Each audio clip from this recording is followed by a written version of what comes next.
Guys, what's going on? I haven't bought a few sets of these Style 68 BMW wheels over the years. I find there's a lot of misinformation out there about the width and offset on these wheels, so I'm going to straighten that out for you. First of all, on these Style 68 wheels, there's 2 different widths that are out there, and there's 4 different offsets. Where do you find that information? On the back of the wheel, it'll be marked the width. So this is a 7.5-inch wide wheel, and the offset is 41 millimeters. This wheel's 7.5-inch wide wheel. Its offset is 47 millimeters. Here's a set of 8.5-inch wide rims, and it has an offset of 50 millimeters. And here's another 7.5-inch rim, but this one has an offset of 25 millimeters. Well, that's just a little confusing. So what's what? What rims are supposed to run on which car? Well, here's why there's 2 different widths and 4 different offsets. These wheels were offered on the E46 M3 cars in the winter package, with 7.5-inch rims front and back, with the offset 25 millimeters in the back and 47 millimeters in the front. The wheels were also offered on E46 non-M3 cars with the M Sport package, with an 8.5-inch rim in the rear and 7.5-inch up front, with the offsets 50 in the back and 41 in the front. 68 wheels were referred to as double spoke wheels.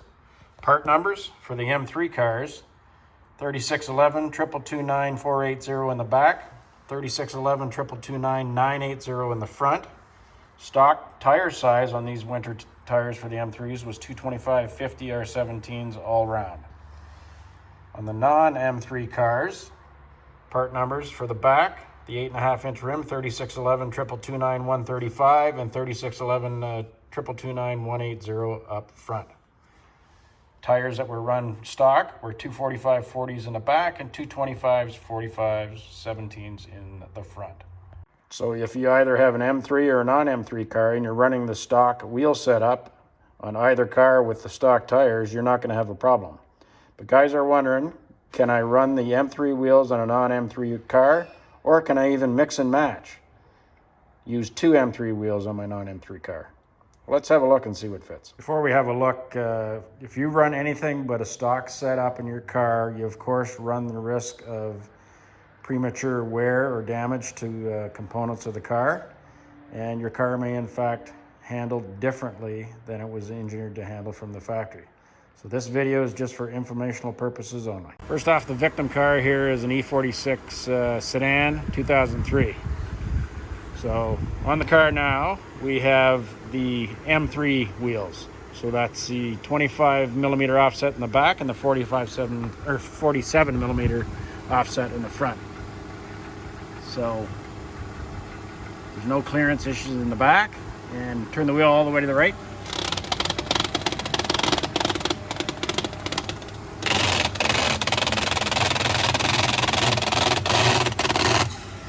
Okay, all the way to the left.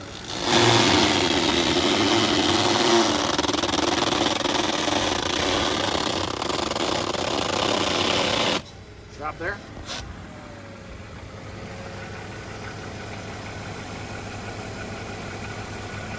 Now here up front we have an M3 winter Style 68 wheel. The rear, so the 25 millimeter offset is on the front of this non-M3 car. So turn the wheel all the way to the right.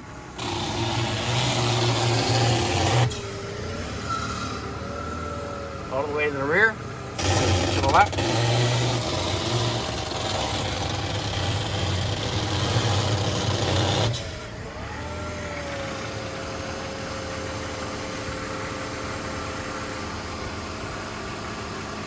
So this M3 rear wheel with the 25 millimeter offset on the front of the car is running a 225/45/17 tire. This M3 front wheel, which is a 47 millimeter offset, is also running a 225/45/17 tire. 47 millimeter offset. In terms of flushness, how does it look? 25 millimeter offset on the front in terms of flushness. And a look from another angle here. 47 millimeter offset on the front. 25 millimeter offset on the front. Okay, 47 millimeter on the front. I have a plumb bob in place. And in terms of flushness with regards to the fender as the reference point, it's about 31 or 32 millimeters in from the outside edge of the fender. 5 millimeter offset on the front, and reference to the fender with about 8 or 9 millimeters from the edge of the fender. Okay, now we have the stock option on this car. So this is the rim with the 41 millimeter offset, 7.5 inch wide. Just to have a look at how flush it looks in comparison to the others. Not going to turn the wheel back and forth because we know it's good for clearance. And a look from behind on the 41 millimeter offset wheel. And 41 millimeter offset with reference to the outer edge of the fender, and we're looking at about 25 millimeters. Okay, now I have the ET50, the 50 millimeter offset wheel on the front of the car. This is a bigger tire, it's 255/40/17, but it's still a bit of a clearance problem. You can see the rim is very, very close, if not touching the shock here.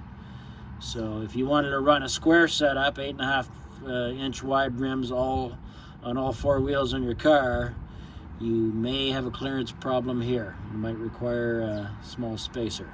8.5 inch wide, 50 millimeter offset on the front.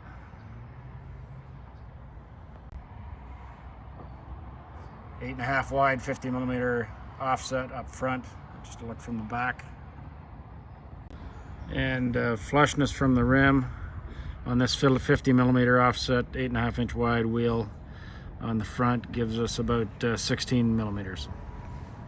All right, now we're going to take a look at the rear wheels. We'll look at the M3 rear with a 25 millimeter offset, and then we'll look at the 8.5 inch wide 50 millimeter offset wheel and compare the two. So this is the 25 millimeter offset 7.5 inch wide wheel on the back. It's got a 225/45/17 tire on it. You could likely run a bigger tire than that, but that's what's mounted on it at the moment.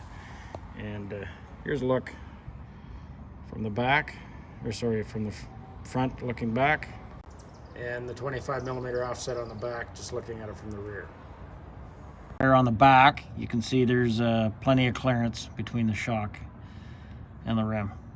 And the 25 millimeter offset rim on the rear, in terms of flushness with the rear fender edge, we're looking at about 8 or 9 millimeters. So the 25 millimeter offset on the rear looks great. Can't say for sure whether it'll cause rubbing issues, but it'd be darn close if it doesn't. Okay, now we have the 50 millimeter offset 8.5 inch wheel on the back, which is a stock setup for this car. So we know we won't have any clearance issues. So let's just look at it from the front. And 50 millimeter offset, a look at it from the back. Now let's take a flush measurement from the fender.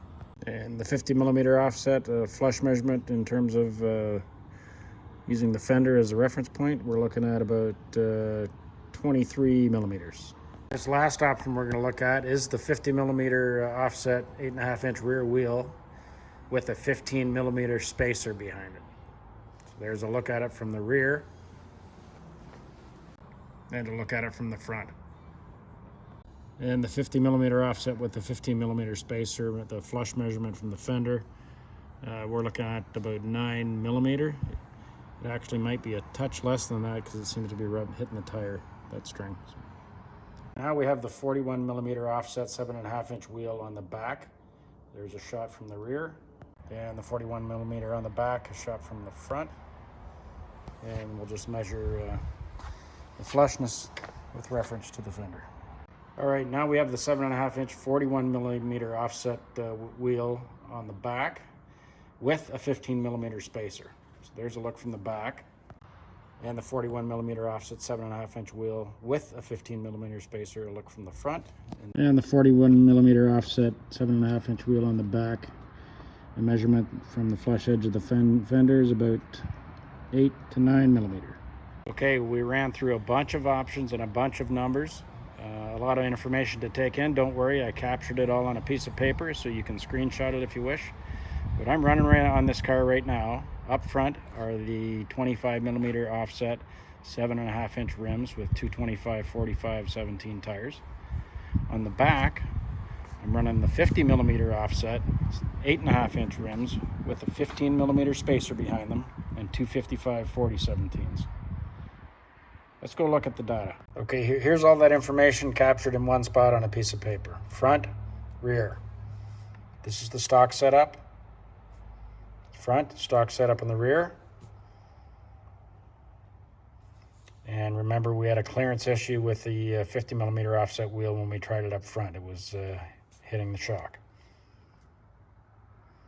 So in terms of flush options, if you're trying to get your rims as flush as possible without rubbing, this is what I'm running now up front and in the rear with a 15 millimeter spacer. You could achieve the same thing by running the 25 millimeter offset wheels both front and back, or you could run the 41 millimeter offset wheels front and back with some spacers as indicated. Okay, so there it is, all the data in one spot. My recommendation, of course, is to run a stock setup. That way you know you're not going to have any issues with rubbing or clearance, and you won't have any premature wear or handling issues. Thanks for watching.